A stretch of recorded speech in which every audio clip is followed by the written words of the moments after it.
Oi, aqui quem fala é a Rayane Canin e bem-vindos a mais um Audiobook Chocolate. O livro de hoje era um livro que eu queria muito ler, tô muito ansiosa. Quem me acompanha no Instagram sabe que eu tô com altas expectativas. Então vamos lá, vamos ler juntinhos A Biblioteca da Meia-Noite, do Matt Haig. Dedicatória a todos os profissionais da saúde e aos cuidadores. Obrigado. Não posso ser todas as pessoas que quero e viver todas as vidas que quero. Não posso desenvolver em mim todas as aptidões que quero. E por que eu quero? Quero viver e sentir as nuances, os tons e as variações das experiências físicas e mentais possíveis de minha existência. Sylvia Plath. Entre a vida e a morte há uma biblioteca, disse ela. E dentro dessa biblioteca, as prateleiras não têm fim. Cada livro oferece uma oportunidade de experimentar outra vida que você poderia ter vivido. De ver como as coisas seriam se tivesse feito outras escolhas. Você teria feito algo diferente? Se houvesse a chance de desfazer tudo de que se arrepende? Capítulo 1. Um bate-papo sobre a chuva.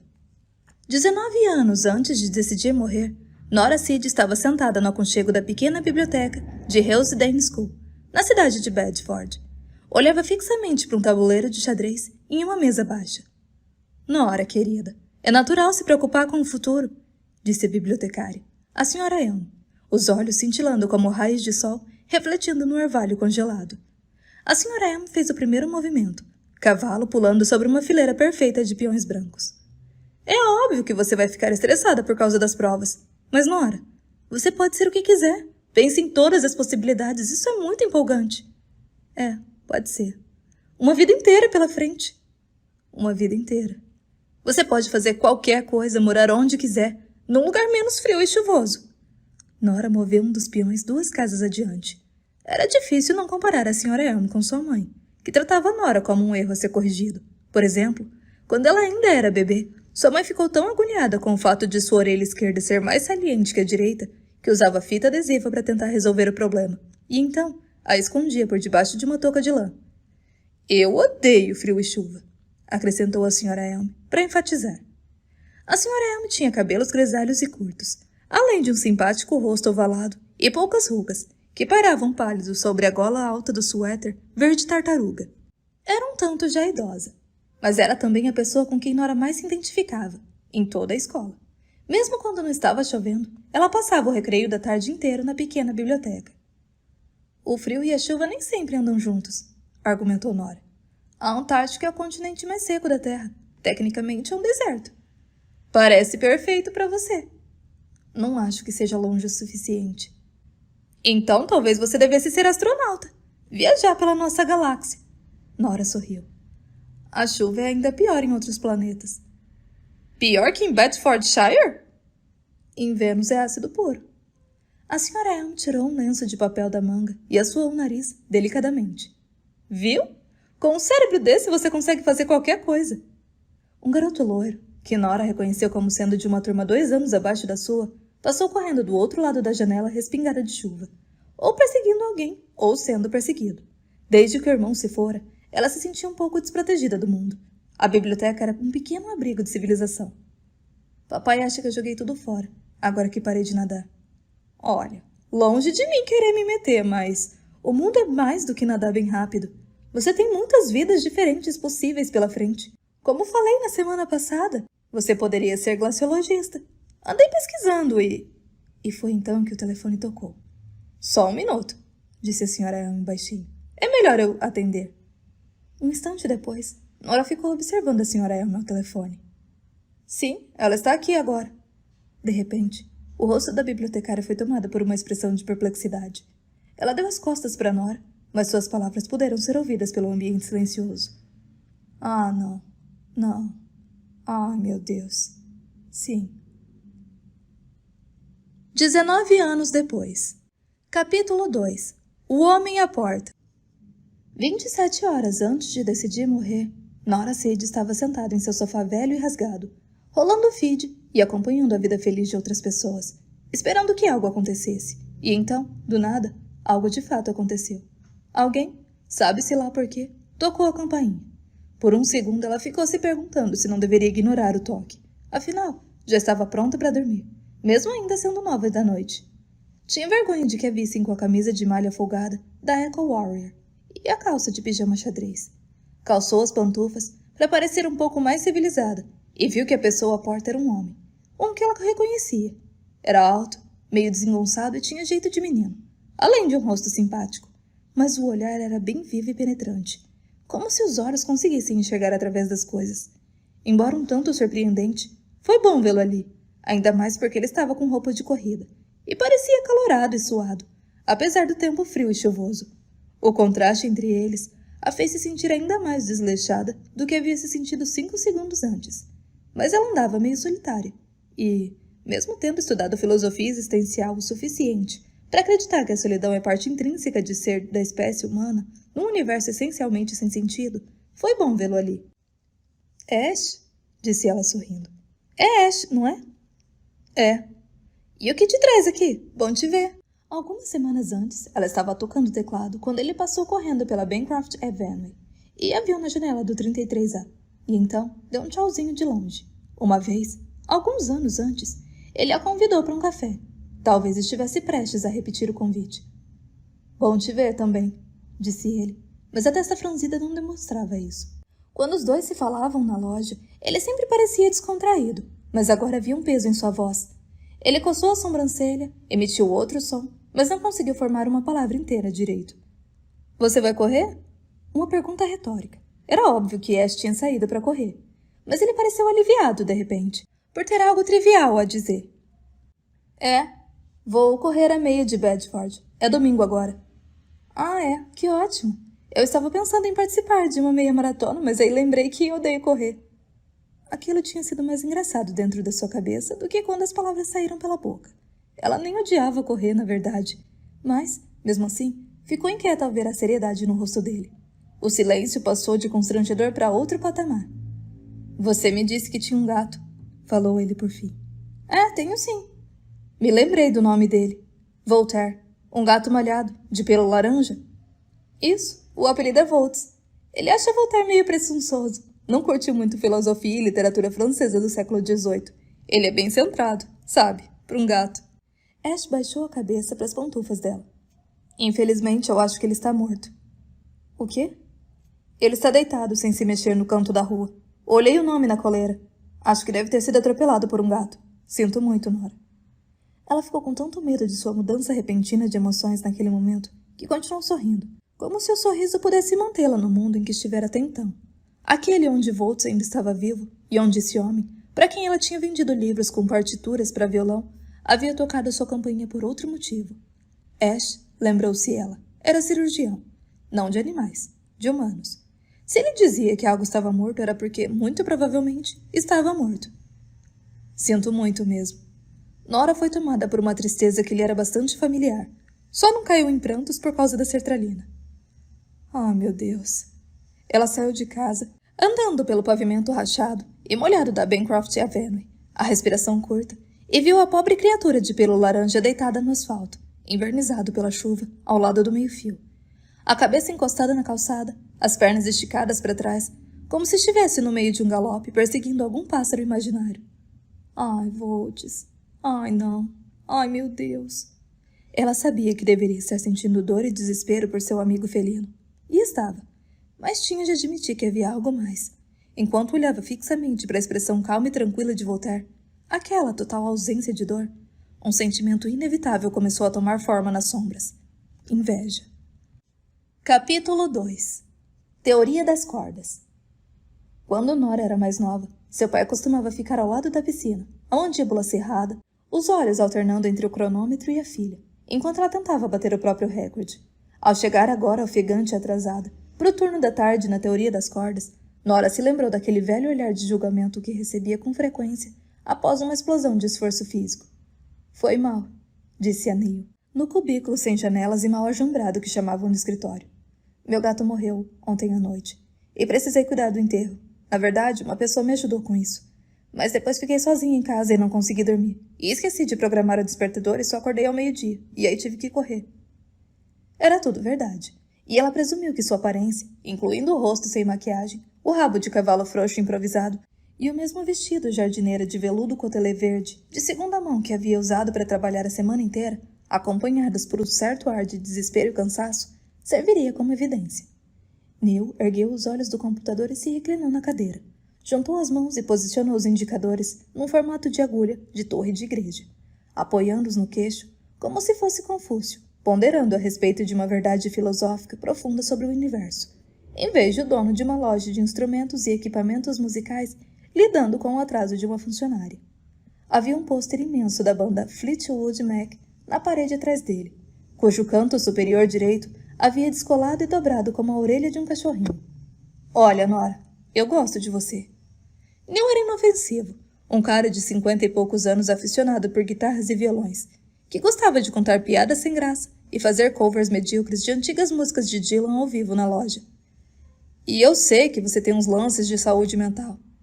Todo mundo tem uns lances de saúde mental. Você entendeu? Eu tenho me sentido bem melhor ultimamente, mentiu ela. Não é um problema clínico, o médico disse que é só uma depressão situacional. Só que eu fico tendo novas situações. Mas nunca faltei ao trabalho por causa disso. Tirando quando a minha mãe... tirando aquela vez.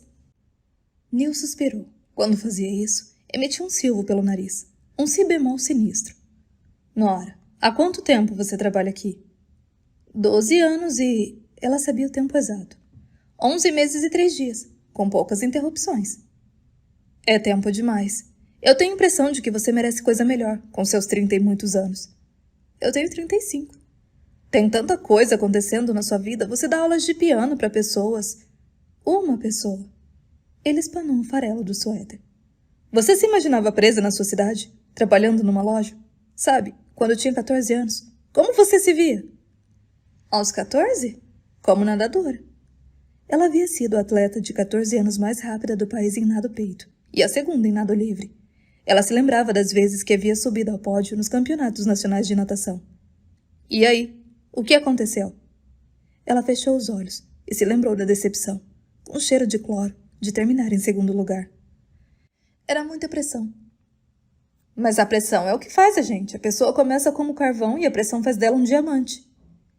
Nora não corrigiu o conhecimento dele sobre diamantes. Não lhe disse que, embora carvão e diamante sejam feitos de carbono, o carvão é impuro demais para, sob qualquer pressão, ser capaz de virar diamante. De acordo com a ciência, você começa como carvão e termina como carvão. Talvez aquela fosse a verdadeira lição da vida. Ela enfiou no rabo de cavalo uma mecha solta dos cabelos pretos como carvão. O que você está dizendo, Neil? Nunca é tarde demais para correr atrás de um sonho. Tenho quase certeza de que é tarde demais para correr atrás desse. Você é uma pessoa muito qualificada, Nora. Formada em filosofia. Nora baixou o olhar para o pequeno sinal na mão esquerda. Aquele sinal tinha passado por tudo que ela havia passado e continuava ali, indiferente, apenas sendo um sinal. Honestamente, não tenho uma demanda muito grande por filósofos em Bedford, Neil. Você entrou para a faculdade, passou um ano em Londres, depois voltou. Não tive muita opção. Nora não queria falar da falecida mãe, nem de Dan, porque Neil havia achado a desistência de Nora do casamento há 2 dias da cerimônia a história de amor mais fascinante desde Kurt e Courtney. Todos nós temos opção, Nora. Existe esse lance de livre-arbítrio. Não se você tem uma visão determinista do universo. Mas por que aqui?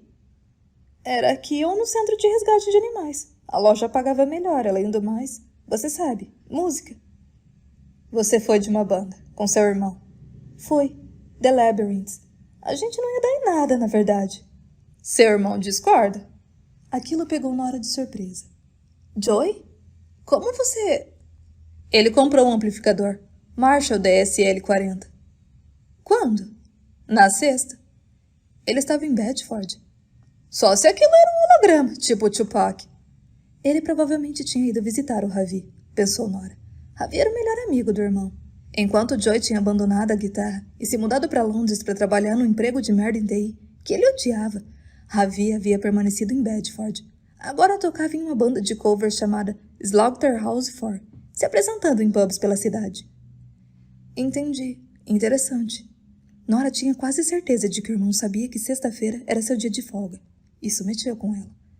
Estou feliz aqui. Só que não. Ele tinha razão. Uma náusea tomou conta de sua alma. Sua mente vomitou em si mesma. Ela ampliou o sorriso.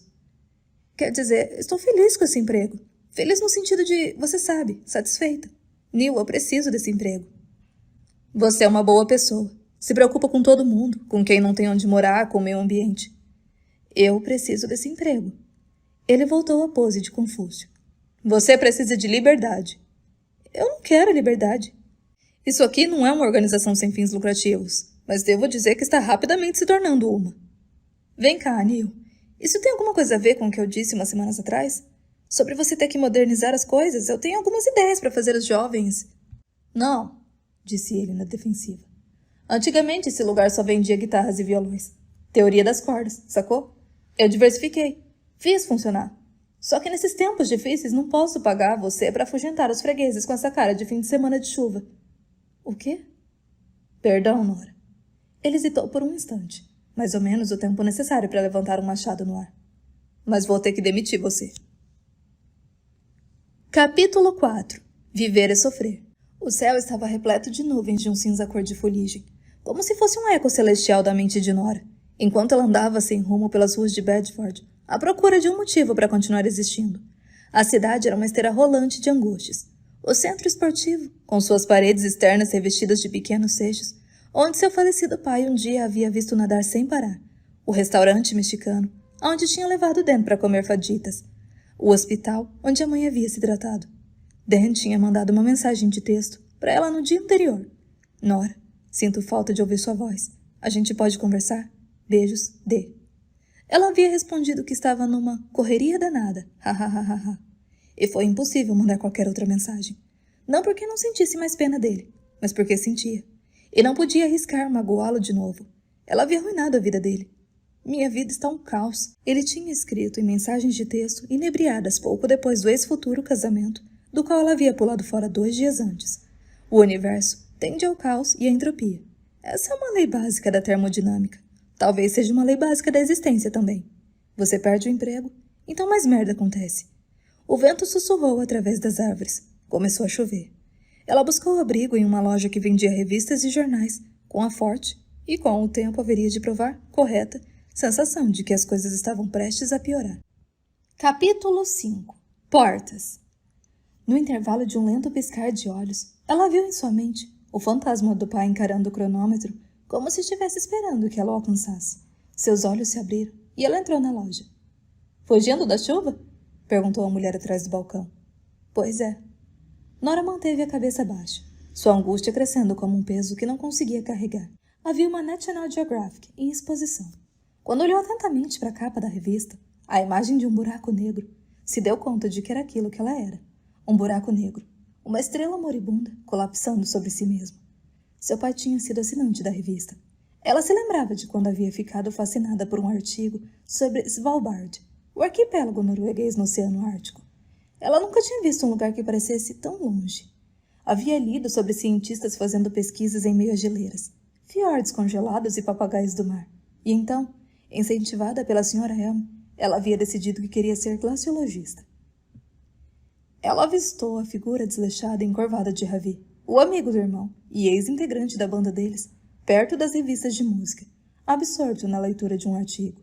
Ficou para dali talvez um pouco além da conta, porque assim que deu as costas e saiu, escutou Ravi falar. Nora? Ravi, oi. Ouvi dizer que o Joy veio a Bedford um dia desses. Ele assentiu com a cabeça. É. Ele... você encontrou com ele? Encontrei, sim. Um silêncio que Nora sentiu como dor. Ele não me disse que vinha por esses lados. Foi de passagem. Ele está bem? Ravi hesitou. Um dia Nora havia gostado dele, que fora o fiel escudeiro do irmão. Mas assim como acontecia com Joy, havia uma barreira entre eles agora. A separação não tinha sido muito amigável. Ele havia jogado as baquetas no chão do estúdio, onde ensaiavam e se retirado, pisando firme, quando Nora contou que sairia da banda. Acho que ele está deprimido. O peso na mente de Nora aumentou ainda mais, só de pensar que o irmão pudesse estar se sentindo do mesmo jeito que ela. Ele não está nada bem, continuou Ravi, com raiva na voz. Vai ter que se mudar daquele cubículo em Shepherd's Bush. E é isso que dá não ser guitarrista de uma banda de rock de sucesso. Pro seu governo, também estou quebrado. Shows em pubs não dão mais dinheiro, nem quando você aceita lavar banheiros. Você já lavou banheiro de pub, Nora? Minha vida também está uma merda. Se é pra competir na Olimpíada das Desgraças. Ravi tossiu uma risada, Seu rosto se contraiu por um instante. O menor violino do mundo começou a tocar agora, só para você. Ela estava com zero paciência para aquilo. Isso é por causa dos Labyrinths, ainda. A banda era tudo para mim e para o seu irmão, para todo mundo. A gente tinha um contrato com a Universal, na mão. Álbuns, singles, turnê, divulgação. A gente podia ser o Coldplay agora. Você odeia o Coldplay. O problema não é esse. A gente podia estar em Malibu. Em vez disso, Bedford. Então não. Seu irmão não está pronto para te ver. Eu vinha tendo ataques de pânico. Eu teria deixado todo mundo na mão no fim das contas. Falei para a gravadora fechar com vocês sem mim. Concordei em compor as músicas. Não tenho culpa se eu estava noiva. Eu estava com Dan.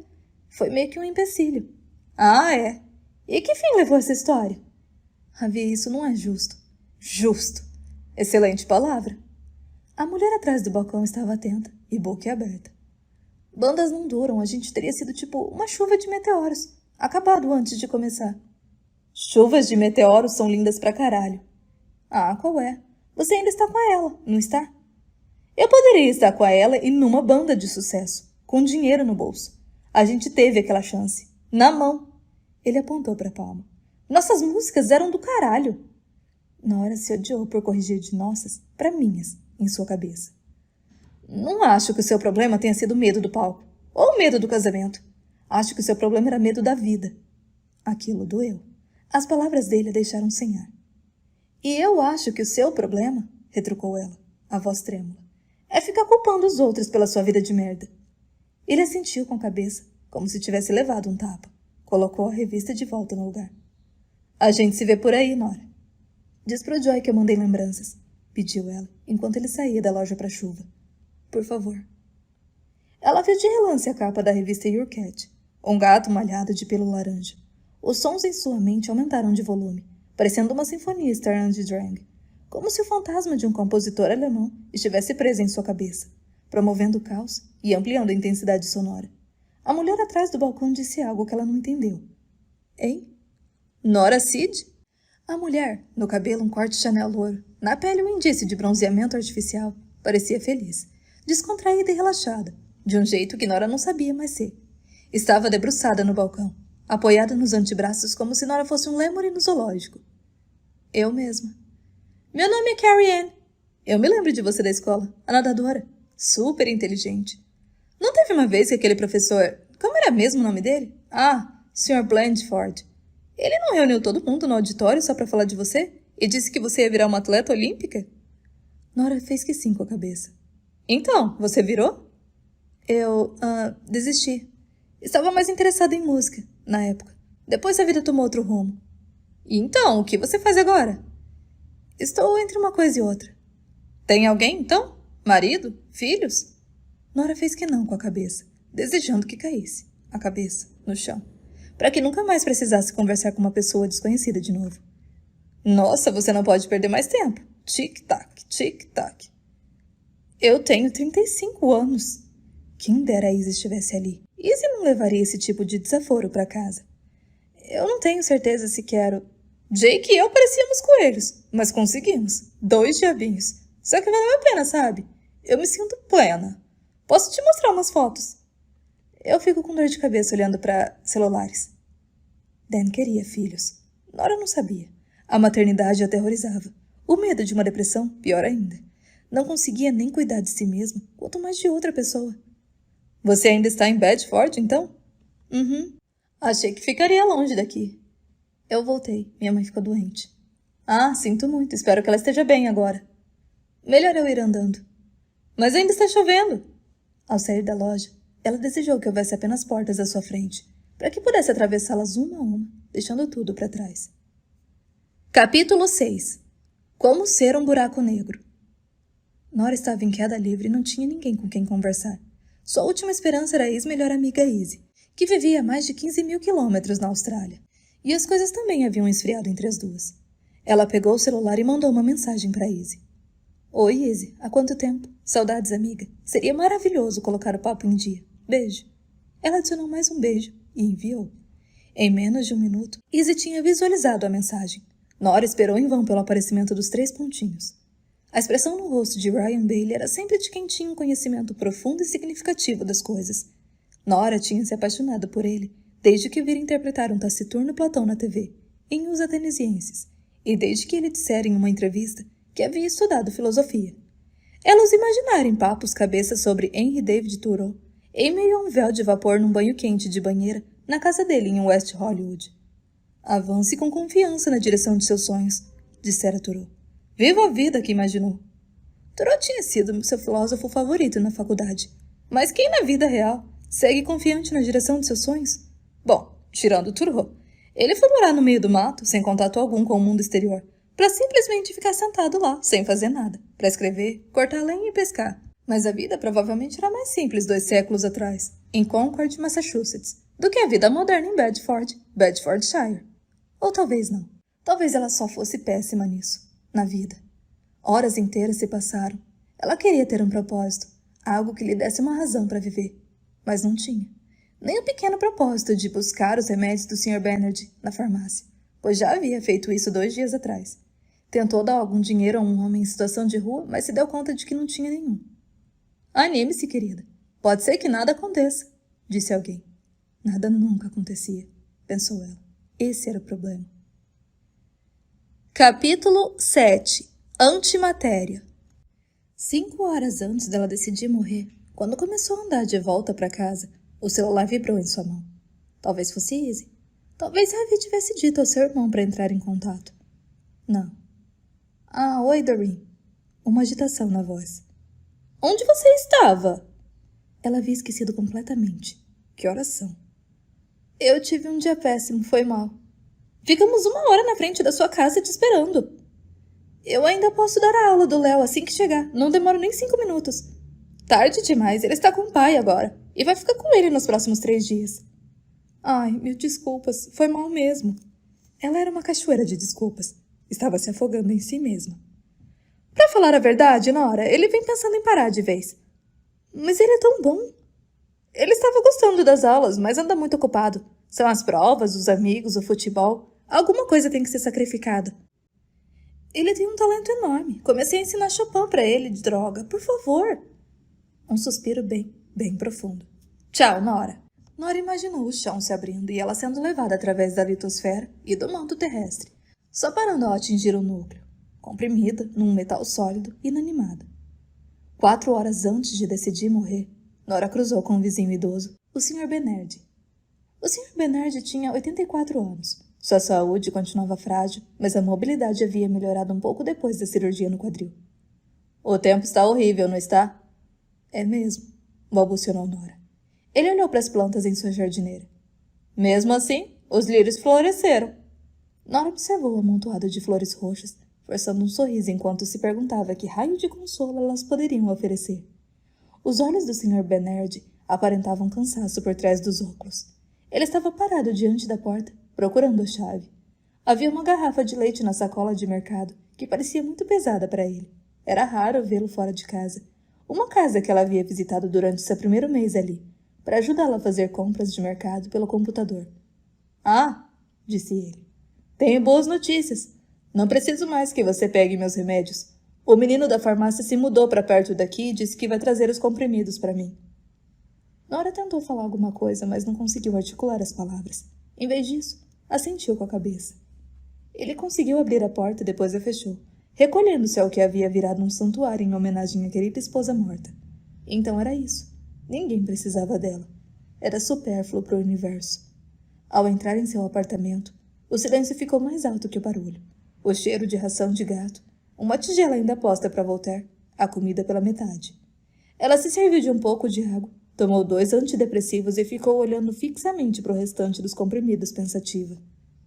3 horas antes de decidir morrer, todo seu ser doía de arrependimento, como se a angústia em sua cabeça de alguma forma estivesse também em seu tronco e membros, como se tivesse colonizado cada parte de seu corpo. Isso a fez lembrar de que todos estavam melhor sem ela. Você se aproxima de um buraco negro e a força gravitacional te arrasta para a realidade erma e sombria dele. Aquele pensamento era como uma cãibra mental incessante, algo desconfortável demais para suportar, porém, forte demais para evitar. Nora verificou suas redes sociais. Nenhuma mensagem, nenhum comentário, nenhum novo seguidor, nenhuma solicitação de amizade. Ela era antimatéria, com um toque de autopiedade. Abriu o Instagram e viu que todos tinham aprendido a viver, menos ela. Nora postou algo sem sentido no Facebook que nem usava mais. 2 horas antes de decidir morrer, ela abriu uma garrafa de vinho. Velhos livros acadêmicos de filosofia olhavam para ela de cima para baixo. Acessórios fantasma de seu dia de faculdade, quando a vida ainda parecia cheia de possibilidades. Uma muda de yucca e 3 minúsculos cactos em vasos. Ela imaginou que ser uma forma de vida não senciente, imóvel, num vaso o dia inteiro, era provavelmente uma existência mais fácil. Sentou-se diante do teclado, mas não tocou nada. Ela se viu ao lado de Léo, ensinando a ele o prelúdio em Mi menor de Chopin. Momentos felizes podem se transformar em dor, com o devido tempo. Existe um velho clichê entre os músicos que não há nota errada em piano, mas a vida dela era uma cacofonia de absurdos. Uma composição que poderia ter seguido por caminhos maravilhosos, mas agora não ia a lugar nenhum. O tempo estava passando. Ela olhava fixamente para o nada. Depois do vinho, teve uma revelação, tão transparente como a água. Ela não foi feita para essa vida. Cada movimento tinha sido um erro. Cada decisão, um desastre. Cada dia, um afastamento de quem ela havia imaginado que seria. Nadadora, musicista, filósofa, esposa, viajante, glaciologista, feliz, amada. Nada. Ela nem conseguia dar conta de ser dona de gato, ou professora de piano 1 hora por semana, ou ser humano capaz de conversar. Os comprimidos não estavam funcionando. Ela bebeu o vinho todo, até a última gota. Sinto falta de vocês, disse pro ar, como se os espíritos de cada pessoa que ela havia amado um dia estivessem naquele cômodo. Ligou pro irmão, e como ele não atendeu, deixou um recado. Eu te amo, Joey. Só queria que soubesse disso. Você não poderia ter feito nada. O problema sou eu. Obrigada por ser meu irmão. Te amo. Tchau. Começou a chover de novo, e ela continuou sentada ali, com as persianas abertas, o olhar fixo nos pingos na vidraça. Eram 11h22 agora, e ela só tinha certeza de uma coisa. Não queria ver o amanhã chegar. Nora se levantou, pegou uma caneta e uma folha de papel. Era, decidiu, uma boa hora para morrer. A quem possa interessar. Eu tive todas as chances de fazer algo da minha vida, e desperdicei cada uma delas. Por um descuido meu, e pro meu azar, o mundo se afastou de mim. E então, agora faz todo sentido que eu me afaste dele. Se eu achasse que seria possível ficar, eu ficaria. Mas não acho. Então não posso ficar. Eu torno a vida das pessoas pior. Não tenho nada para dar. Sinto muito. Sejam bons uns com os outros. Adeus. Nora. Capítulo 8. Meia-noite. Ou 0 hora. No início, a névoa era tão densa que ela não conseguia ver nada, até que aos poucos viu pilares aparecerem dos seus 2 lados. Ela estava parada no que parecia ser um caminho, algum tipo de colunata. As colunatas eram cinza cérebro, salpicadas de um azul bem vivo. Os vapores nebulosos se dissiparam, como espíritos não querendo mais ser vigiados, e uma silhueta emergiu. Uma silhueta sólida e retangular. A silhueta de um prédio, mais ou menos do tamanho de uma igreja ou de um pequeno supermercado. A fachada era de pedra, da mesma cor dos pilares, com uma grande porta central de madeira e um telhado com aspirações à grandiosidade, com detalhes intrincados e um imponente relógio no frontão. Os algarismos romanos, pintados em preto, e os ponteiros, marcando meia-noite. Janelas altas e arqueadas, emolduradas com tijolos de pedra, pontuavam a parede da frente, equidistantes uma das outras. Quando olhou da primeira vez, parecia haver apenas 4 janelas, mas um instante depois, eram indiscutivelmente 5. Ela julgou ter contado errado. Como não havia mais nada ao redor, já que não tinha mais para onde ir, Nora avançou cautelosamente em direção ao prédio. Ela olhou para o visor digital de seu relógio de pulso. 0 horas, 0 minutos, 0 segundos. Meia-noite. Como havia lhe informado o relógio no frontão? Ela esperou pela chegada do próximo segundo, mas isso não aconteceu. Nem quando se aproximou do prédio, nem quando abriu a porta de madeira, nem quando entrou. O visor não se alterou. Ou havia algo de errado com seu relógio, ou havia algo errado com o tempo. Naquelas circunstâncias, poderia ter sido uma coisa ou outra. O que está vendo? Ela se perguntou. O que diabos está acontecendo? Talvez esse lugar guardasse algumas respostas, pensou ela ao entrar. O local era bem iluminado, e o piso de pedra clara. Algo entre o amarelo claro e marrom camelo, como a cor de uma página envelhecida. Mas as janelas que ela havia visto do lado de fora não existiam no interior. Na verdade, mesmo tendo avançado apenas alguns passos, não conseguia mais ver as paredes. No lugar delas havia estantes. Corredores e mais corredores de estantes indo até o teto e se ramificando a partir da vasta galeria por onde andava. Ela entrou em um dos corredores e parou para admirar atônita a aparentemente infinita quantidade de livros. Havia livros por toda parte, em prateleiras tão finas que quase não dava para ver. Os livros eram todos verdes, dos mais variados matizes de verde. Alguns dos volumes eram de um verde pântano sombrio, alguns de um verde limão vivo e luminoso, e alguns de um esmeralda intenso, e outros do tom verdejante do gramado do verão. E por falar em gramados no verão, apesar de os livros parecerem velhos, o ar na biblioteca era fresco. Tinha um cheiro um tanto exuberante de plantas ao ar livre, não o odor poerento de tomos antigos. As prateleiras pareciam não ter fim, seguindo retas e compridas em direção ao horizonte distante, como linhas indicando a perspectiva, com um só ponto de fuga num trabalho de arte escolar, interrompidas apenas por um corredor aqui, outro ali. Nora escolheu uma passagem aleatória e seguiu por ela. No cruzamento seguinte, virou à esquerda e se viu meio perdida. Procurou pela saída, mas não havia indicação de uma. Tentou refazer os passos até a entrada, mas foi impossível. Por fim, ela teve de concluir que não encontraria saída. Isso não é nada normal, disse para si mesma, buscando algum conforto no som da própria voz. Isso é tudo menos normal. Nora parou e se aproximou de alguns dos livros. Não havia títulos nem nomes de autores enfeitando as lombadas. Além da diferença na tonalidade, a única outra variação era na espessura. Os livros tinham alturas similares, mas variavam na largura. Algumas lombadas eram de 5 centímetros, outras bem menores. Um ou dois não eram muito mais que livretos. Ela esticou o braço para pegar um dos livros, escolhendo um de grossura média, de um verde-oliva meio sem graça. Parecia um pouco empoeirado e desgastado. Antes de retirá-lo completamente da prateleira, ouviu uma voz às suas costas e deu um pulo. Tenha cuidado, alertou a voz. E Nora se virou para ver quem estava ali. Capítulo 9. A bibliotecária. Por favor, você precisa ter cuidado. A mulher tinha surgido aparentemente do nada, vestida de maneira elegante, com cabelo grisalho curto e suéter de gola alta verde tartaruga. Tinha uns 60 anos, se Nora fosse arriscar um palpite. Quem é você? Mas mal tinha acabado de articular a pergunta, se deu conta de que já sabia a resposta. Sou a bibliotecária, disse a mulher timidamente. Isso é quem eu sou. Seu rosto transmitia uma sabedoria bondosa mais austera. Tinha o mesmo cabelo grisalho com o corte que sempre usara e um rosto que continuava exatamente igual ao da lembrança de Nora. Pois ali, bem na sua frente, estava a bibliotecária de sua antiga escola. Senhora Elme? A senhora Elme sorriu discretamente. Talvez. Nora se lembrou daquelas tardes chuvosas, jogando xadrez, e se lembrou também do dia da morte do pai, quando a senhora Elme lhe deu a notícia na biblioteca com o maior tato.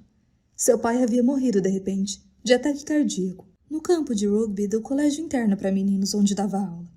Ela ficou anestesiada por cerca de meia hora, encarando, sem nenhuma expressão no rosto, a partida de xadrez inacabada. Num primeiro momento, a realidade se mostrou grande demais para ser absorvida, mas então a atingiu com força e em cheio, tirando-a dos trilhos. Nora tinha dado um abraço muito forte na senhora Elme, chorada em sua gola alta, até o rosto ficar vermelho pela fusão de lágrimas e tecido.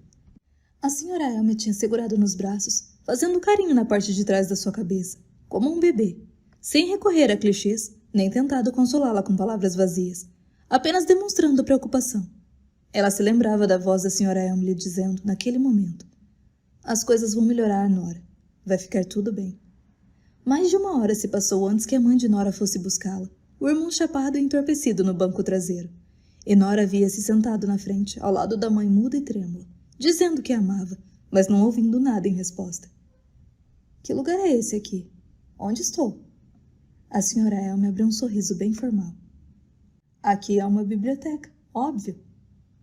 Não é a biblioteca da escola, e não tem saída. Eu morri? Isso é a vida após a morte? Não exatamente, respondeu a senhora Elme. Eu não estou entendendo. Então deixe que eu explique para você. Capítulo 10. A Biblioteca da Meia-Noite. Enquanto falava, os olhos da Sra. Elm ganhavam vida, cintilando como poças ao luar. Entre a vida e a morte há uma biblioteca, disse ela. E dentro dessa biblioteca, as prateleiras não têm fim. Cada livro oferece uma oportunidade de experimentar outra vida que você poderia ter vivido, de ver como as coisas seriam se tivesse feito outras escolhas. Você teria feito algo diferente, se houvesse a chance de desfazer tudo de que se arrepende? Então eu estou morta? Perguntou Nora. A Sra. Elm fez que não com a cabeça. Não, ouça com atenção. Entre a vida e a morte. Ela fez um gesto vago para o corredor, apontando ao longe. A morte está lá fora. Então eu deveria ir para lá, porque quero morrer. Nora começou a andar. Mas a Sra. Elm balançou a cabeça de novo. Não é assim que a morte funciona. Por que não? Você não vai até a morte. A morte vem até você. Nem a morte era algo que Nora conseguia fazer direito, aparentemente. Aquela era uma sensação familiar. A sensação de incompletude em quase todos os sentidos. Um quebra-cabeça inacabado de ser humano. Vida incompleta, morte incompleta. Então por que não estou morta? Porque a morte não veio até mim? Mandei um convite formal para ela, eu queria morrer. Mas aqui estou, ainda existindo, ainda ciente das coisas. Bom, se te serve de consolo, há uma grande chance de que você esteja prestes a morrer. As pessoas que passam pela biblioteca não costumam ficar muito tempo, de um jeito ou de outro. Quando pensava no assunto, e cada vez mais vinha refletindo sobre isso, Nora só se definia à luz do que não era, das coisas que não tinha conseguido ser. E realmente, havia um bocado de coisas que ela não tinha sido. Os arrependimentos que viviam num loop eterno em sua mente. Não fui nadadora olímpica, não fui glaciologista, não fui mulher do Dan, não fui mãe, não fui vocalista dos Labyrinths, não fui uma pessoa boa de verdade nem feliz de verdade. Não consegui tomar conta de voltar direito. E agora, por último, ela sequer tinha conseguido morrer. Era patético, sério, o número de possibilidades que ela havia desperdiçado. E enquanto a Biblioteca da Meia-Noite estiver de pé, Nora, você será resguardada da morte. Agora, precisa decidir como quer viver. Capítulo 11. As prateleiras móveis. As prateleiras de ambos os lados de Nora começaram a se mover. Elas não mudavam de ângulo, apenas deslizavam na horizontal. Talvez não fossem nem as prateleiras que estivessem se deslocando, e sim os livros. Mas não era óbvio por que motivo, nem como. Não havia um mecanismo visível fazendo aquilo acontecer e nenhum som, nem evidência visual de livros caindo no fim, ou no início da prateleira. Os volumes deslizavam em graus variados de lentidão, dependendo da prateleira onde estavam, mas nenhum se movia depressa. O que está acontecendo? O rosto da Sra. Elm ficou rijo, e sua postura ereta, o queixo se recolhendo um pouco junto ao pescoço. Ela deu um passo em direção a Nora e juntou as mãos. Chegou a hora de começar, querida. E eu posso saber o que vai começar? Cada vida contém muitos milhões de decisões. Algumas grandes, algumas pequenas. Mas cada vez que uma decisão é tomada em detrimento de outra, os resultados são diferentes. Ocorre uma variação irreversível, o que, por sua vez, leva a outras variações. Esses livros são portais para todas as vidas que você poderia estar vivendo. O quê? Você tem tantas vidas quanto tem possibilidades. Há vidas em que você toma diferentes decisões, e essas decisões levam a resultados distintos. Se tivesse feito apenas uma coisa de maneira diferente, você teria uma história de vida diferente. E todas existem na Biblioteca da Meia-Noite. Todas são tão reais quanto esta vida. Vidas paralelas? Nem sempre paralelas. Algumas são mais perpendiculares. Então, você quer viver uma vida que poderia estar vivendo? Quer fazer algo de um jeito diferente? Existe alguma coisa que queira mudar? Você fez algo errado? Essa era fácil. Sim, tudo. A resposta pareceu dar coceira no nariz da bibliotecária. A Sra. Elm rapidamente pegou o lenço de papel que estava enfiado na manga do suéter de gola alta, levou-o ao rosto e espirrou nele. Saúde, disse Nora, vendo o lenço desaparecer das mãos da bibliotecária assim que terminou de usá-lo, por meio de alguma mágica estranha e higiênica. Não se preocupe. Lenços são como vidas. Há sempre mais. A Sra. Elm retomou sua linha de raciocínio. Fazer uma coisa de maneira diferente é, com frequência, o mesmo que fazer tudo de maneira diferente. Ações não podem ser desfeitas dentro de uma existência. Não importa o quanto se tente, mas você não está mais dentro de uma existência. Você deu um pulinho do lado de fora, por assim dizer. Esta é a sua oportunidade, Nora, de ver como as coisas poderiam ser. Isso não é real, pensou Nora. A senhora Elm pareceu saber o que ela estava pensando. Ah, é real sim, Nora Seed. Mas não é bem a realidade como você a compreende. Na falta de uma palavra melhor, aqui há o intervalo. Não é vida, não é morte. Não é o mundo real num sentido convencional. Mas também não é um sonho. Não é uma coisa nem outra. É, em suma, a biblioteca da meia-noite. As prateleiras que se moviam devagar pararam. Nora notou que em uma delas à sua direita, na altura do ombro, havia um grande espaço vazio. Em todas as outras superfícies das prateleiras ao seu redor, os livros estavam juntinhos, lado a lado. Mas ali, deitado na prateleira fina e branca, havia um único livro.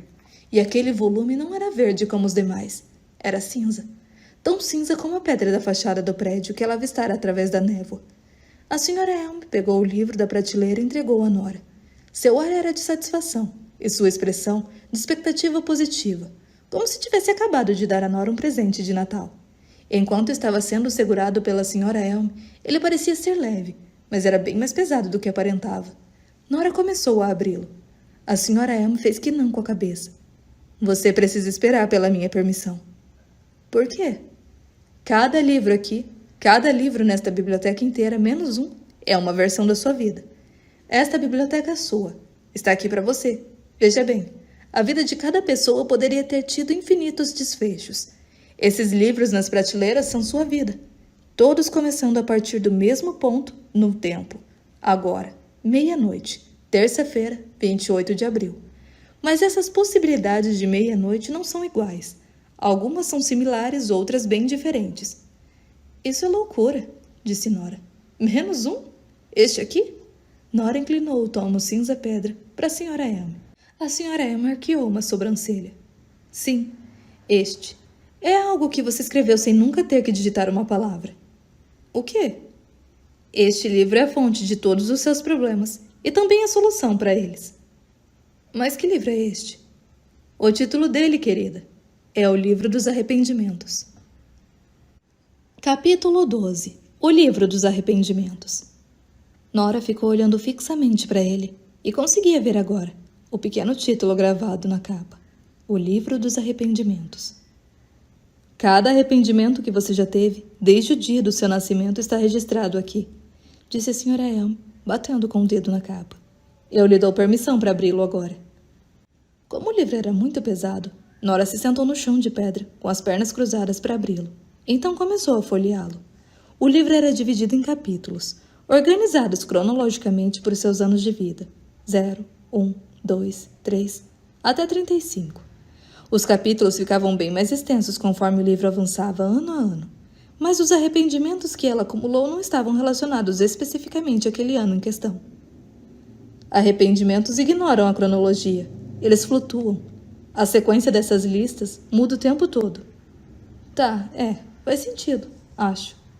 Ela rapidamente se deu conta de que eles variavam do mais insignificante e corriqueiro, e eu me arrependo de não ter feito exercícios físicos hoje, ao mais significativo.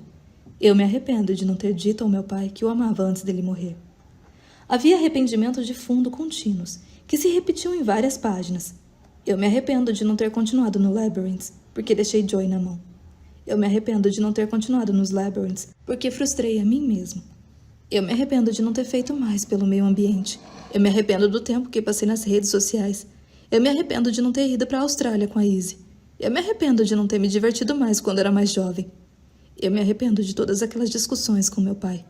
Eu me arrependo de não ter trabalhado com animais. Eu me arrependo de não ter feito faculdade de geologia em vez de filosofia. Eu me arrependo de não ter aprendido a ser uma pessoa mais feliz. Eu me arrependo de me sentir tão culpada. Eu me arrependo de não ter continuado a aprender espanhol. Eu me arrependo de não ter escolhido as matérias de ciências no meu A-Levels. Eu me arrependo de não ter me tornado glaciologista. Eu me arrependo de não ter me casado. Eu me arrependo de não ter me inscrito no mestrado em filosofia em Cambridge. Eu me arrependo de não me manter saudável. Eu me arrependo de ter me mudado para Londres. Eu me arrependo de não ter ido a Paris para dar aulas de inglês. Eu me arrependo de não ter terminado o livro que comecei a escrever na faculdade. Eu me arrependo de ter me mudado de Londres. Eu me arrependo de ter um emprego sem perspectivas. Eu me arrependo de não ter sido uma irmã melhor. Eu me arrependo de não ter tirado um ano sabático depois de me formar na faculdade. Eu me arrependo de ter desapontado meu pai. Eu me arrependo de dar mais aulas de piano que tocar. Eu me arrependo do meu caos financeiro. Eu me arrependo de não morar. Oi, tô de volta. E aí, gostou do capítulo? Se quiser ouvir o livro completo, entra no nosso grupo Prêmio no Telegram. Te espero lá. Beijo, até mais.